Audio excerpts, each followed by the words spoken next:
La première dame du Gabon, Zita Oligui Nguema, est arrivée en Guinée équatoriale ce 11 mars 2024 dans le cadre d'une mission de travail et d'amitié, une visite au cours de laquelle elle aura évoqué plusieurs expériences communes avec son homologue du pays hôte Oumou, Patricia Ouermi, Gildas Mouniemou, Cédric Aleka. Il est 9h passées quand l'avion de la première dame, Zita Oligui Nguema, a foulé le sol du tarmac de l'aéroport d'Olombo à Oyo au Congo. L'épouse du chef de l'État est accueillie au bas de la passerelle par Inès Nefer-Yingani, ministre de la promotion de la femme et de l'intégration de la femme au développement. Zita Oligui Nguema, aux côtés d'autres personnalités de marque, ont pris part à la cérémonie d'ouverture du colloque international autour de l'œuvre Edith Lucie Bongo Ondimba en ce 15e anniversaire de disparition. Un colloque qui a pour thème Femmes, Humanité, Engagement. Il s'agit donc de faire un exposé sur la femme et les actions d'une icône qui aura marqué d'une empreinte indélébile son passage sur Terre. Aucun discours ne peut traduire ce qu'était vraiment l'essence de la vie et de l'œuvre de Madame Edith Lucie Ondimba. Ma proximité et ma complicité avec elle risque de m'emporter et de vous retenir pendant des heures avec mes émotions.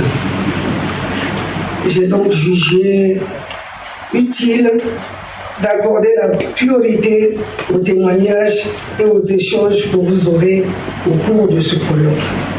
Ce colloque international s'articule autour de plusieurs panels avec témoignages. Il m'est difficile de parler de cette illustre dame.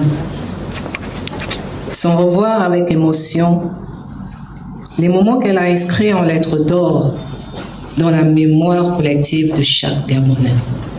Son attachement et son dévouement à l'enfance en détresse resteront à jamais sa marque de distinction. Elle a su incarner l'adage qui dit « Derrière un grand homme se cache une grande dame ». Oui. Pour la nation gabonaise, Maman Edith a marqué son temps. Ses qualités ont été si nombreuses et remarquables que jusqu'à ce jour, elle reste présente à travers ses œuvres. Des séances pratiques autour de cette thématique ont permis un partage d'expériences de l'assistance. Ce type de rencontre vise la pérennisation de l'action de feu Edith Lucie Bongo Ondimba qui devrait rester gravée dans les mémoires et servir d'exemple aux femmes pour les générations présentes, futures et à venir.